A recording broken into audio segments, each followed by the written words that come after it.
about 2 years ago I made a video about hashtag karlmennskan, or about toxic masculinity, and without going into too much detail about said video, I did not particularly care for it. That is, I don't think that toxic masculinity is much of a problem, if anything. Men who are making fun at the hashtag karlmennskan because I can't better see than they need this movement the most.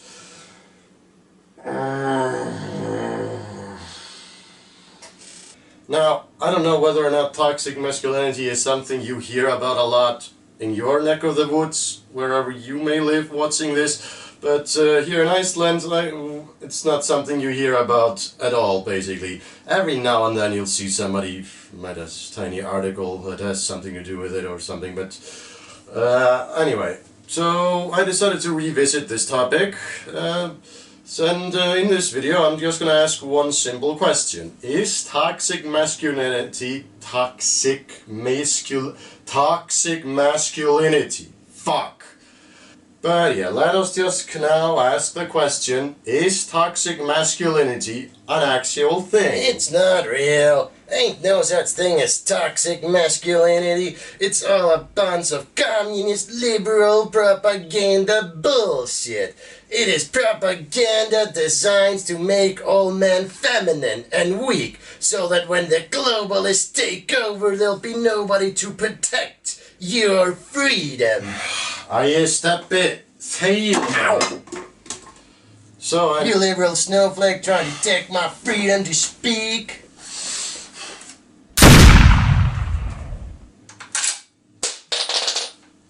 let's talk about toxic masculinity.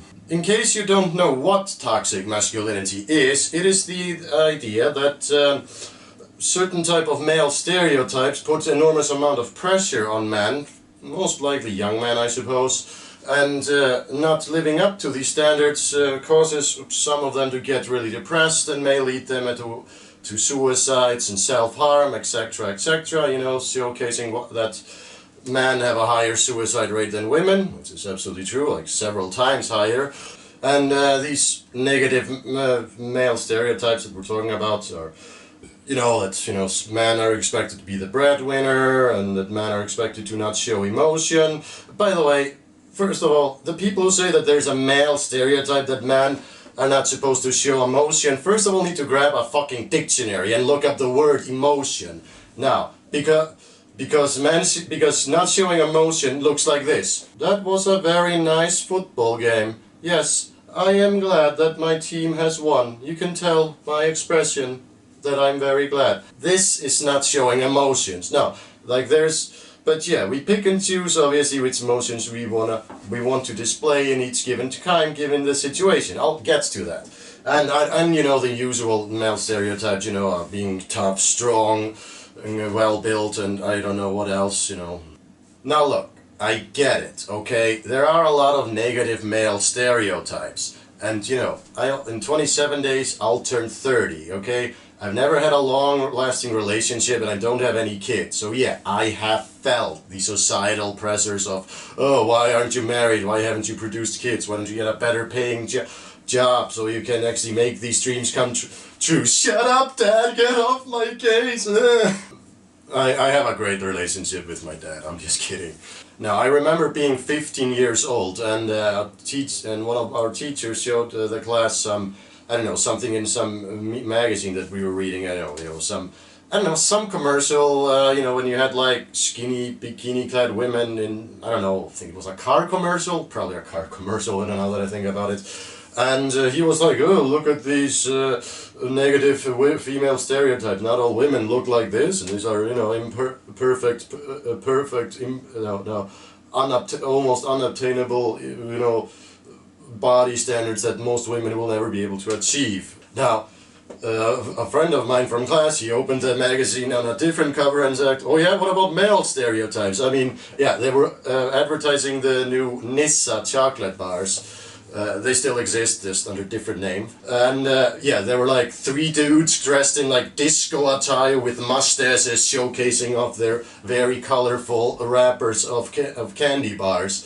And As my friend very well pointed out, that not all men wear disco clothes and mustaches and greased hair and eat chocolate from out of colorful wrappers. So, so I would file that under the category of no, toxic masculinity is not really a thing, because negative body stereotypes or body types, or just negative stereotypes in general, or stereotypes used to advertise products, exist for both genders, and probably trans people as well, if there's whatever a product out there that is catering specifically for them.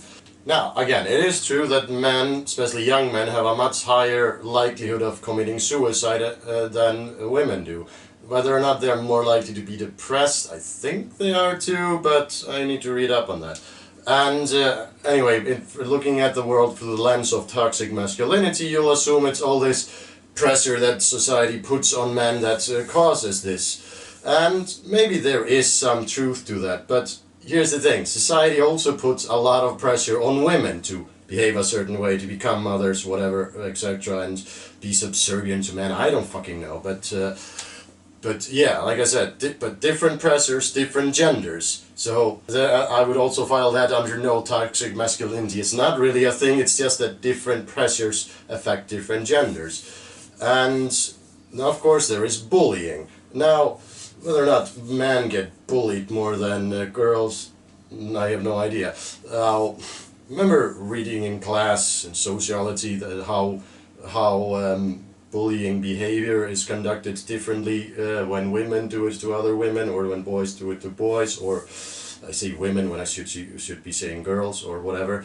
But then again, boys sometimes get bullied by girls and vice versa. So you know, everything goes when you're a child. And there's the aspect that men are then socially pressured into never opening up and dealing with their issues and coming, and looking their issues in the eye, and therefore they'll develop psychological issues, become depressed, etc., etc., and some of them will pass away committing suicide and such, or becoming drunkards, or just general fuck-ups. There are certain things, certain mindsets, I suppose, or hormonal activity or whatever, that simply man possess that appeals more to man, or is more likely to occur in man than in women. Hence many of these other problems. But I also don't get. Also, what I don't get is that if you compare who has it tougher, man or women, these things aren't really compatible. As a man, especially a man of my size, not very likely to walk down the street and get harassed sexually. It has happened to me, it does happen to men, but general doesn't occur that much. A petite woman would probably have a harder time dealing with these things, more likely to be victimized by these things. So I guess, yeah, that is something that is some SJWs call this male privilege, because I'm privileged that I don't have to deal with that, so, even though, like I said, it has happened to me, and but I have never heard anyone talking about any particular female privileges that they don't have to, that they're not as likely to commit suicide, and if they cry out for help or open themselves up emotionally, they get all the support, but men don't. But yeah, like I said, never heard anybody talk about any women privileges, and I also don't think that is a thing, and I don't think male privilege is much of a thing either, except, like I said, in some very isolated categories, as I mentioned. I feel it is important to note, for the record, again, that I live in Iceland, so there is an absolutely plausible chance that in some country that I've never been to or don't know much about, and even I mean talking about in the scope of Western societies now, there maybe toxic masculinity is absolutely a thing somewhere. Maybe the stereotypical gender roles are much more ingrained into the culture or whatever, therefore putting a higher pressure on men. For example, Icelandic men don't have to sign up for any drafts, don't have to serve in any military, so maybe that So that could also play a part in it, so for me to not be able to relate to that. I don't get it. It's like the people who believe very strongly in toxic masculinity have never really seemed to hung out with any real man. Because I'm a man, I hang out with men, guess what? Men are emotional. We are, believe me. But yeah, we just conduct our emotions, I suppose, in a different manner. I mean, we've all been there, having a few, downing a few pints with a buddy, and then somebody will open up because of something that's eating at it at the inside. Now, maybe toxic masculinity is trying to address this minority of men that isn't very good at opening up emotionally. But you want to tell me that there aren't women out there that struggle with these very same things? Doesn't society put a lot of pressure on women to also get married and have children and all of that stuff? And here's the thing, you know, like I said, I like to hang out with my male friends and drink beers with them. I don't watch any fucking sports. I own a car, but I don't know anything about cars, really. I have guns.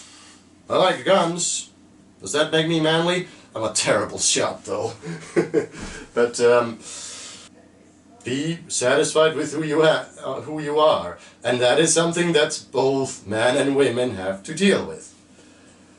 But anyway, I want to now sit down and tell you a little story about something that I once witnessed that, you know, I think would be I don't know, maybe a good story for this topic.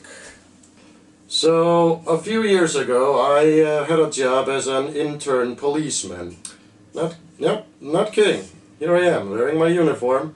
These uniforms are super comfortable, by the way. But, this one night, we got a call. There was a young man, I suppose he was in his early 20s, who had been harming himself with a sharp instrument and attempting to kill himself. It took us long to get to where he was because he lived far away, and when we got there, his parents and some relative, brother I suppose, had managed to subdue him and hold him down, waiting for us to arrive. The boy had several times tried to escape them, and he had several cuts in his hands, but wasn't bleeding dangerously, I suppose. But of course, he needed to have his wounds treated. So take him to a hospital, and we drove him. So the father got into the police car with us to hold his son's hand and be there for him. And throughout the whole ordeal, the father appeared very calm, calm and collected. This was not the first time this had happened. The son had had episodes like this before. The police were well aware of him, had dealt with him before for similar issues. But, like I said, the father seemed very calm and collected, given the situation. So, holding his son's hands and everything in the car. Maybe not. Actually, we did handcuff him, so maybe I don't know if he was holding his hand or if he just put his hand on his shoulder. I don't quite remember the details. Anyway, we get to the hospital and his wounds get treated, and the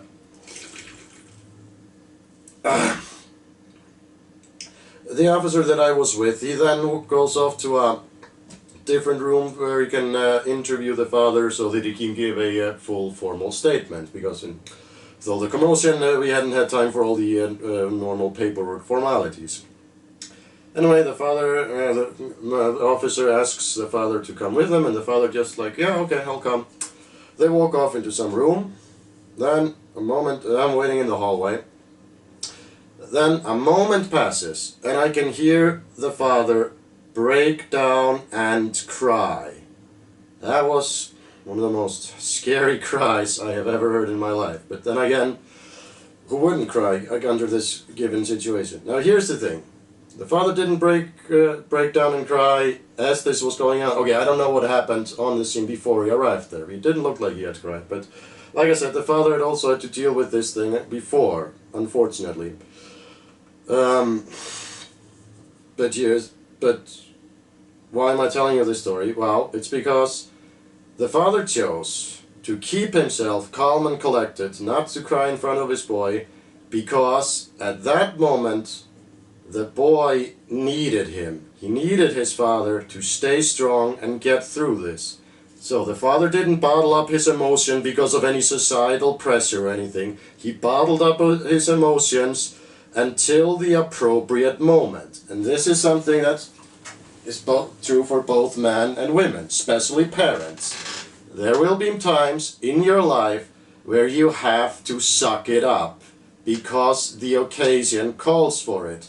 In that time, the priority was to get his son safely to a doctor and have him safely delivered later. Later we sent him to a psychiatric ward.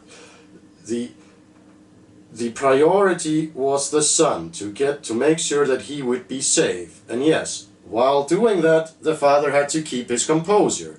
And now I cannot imagine the terror of having to deal with, like I said, next of kin, a child trying to kill himself in front of you. That is absolutely horrifying. And any normal person that experiences something like this will mostly break down and cry. He didn't bottle up his emotions because of some societal pressure. He did it because at that time it would have probably only made the situation worse.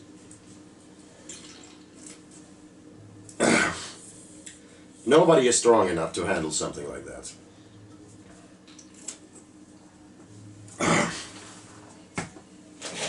But yeah, the moral of the story is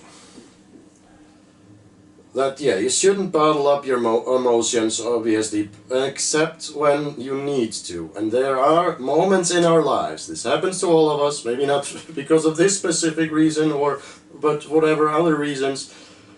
There will be moments when the situation arises that you just have to keep things bottled up, where you have to show resolve, where you have to be tough. Life is hard, and sometimes you have to be hard in order to get by. But yeah, then the time and place will be for you to open up and break down and cry, if need be. I don't know if this story, really fits into the frame of this discussion, but whatever, I thought it was an interesting story to tell. Anyway, my police career went nowhere, and now I'm working in a normal minimum wage service job. Yay. Okay, so my judgment on toxic masculinity. Is it a thing? Look, I could make this video an hour long and we could try to find the definition of what a thing is. So I suppose that is then an open question, whether or not toxic masculinity is a thing or not. Now, is it misrepresented by the people who care about it or talk about it? Yes. Is it as important as these people claim it is? No, it is absolutely not. There are societal pressure that everyone feels. Some genders feel them differently or in a different manner. Societal pressures are a thing. They're not always a bad thing. It's not a bad pressure to be encouraged to get a better paying job and be the best that you can be, and or whatever. Being tough, being strong, or whatever. These are not bad qualities. These are very good qualities that can get you far in life. Obviously, every person has their limits. That's just natural. Not knowing your limits can be dangerous, but I would not say that is a particularly male-esque problem. That is just a problem for how each and every one of us deals with the societal pressures that we all have to deal with. So my judgment is that, like I said, toxic masculinity, is it a thing? Is it not a thing? Is it important? Does it affect a lot of men? I'd say no, not really. There are things that affect men, yes, but toxic masculinity is just sort of a... It's the pop feminism view of male problems. That's what it is. Anyway, thank you for watching, and I'm now going to try to attempt to get more subscribers in the manliest way that I know how. You could be seeing a whole more lot of me if you were to share and like this video and subscribe to my YouTube channel. See ya.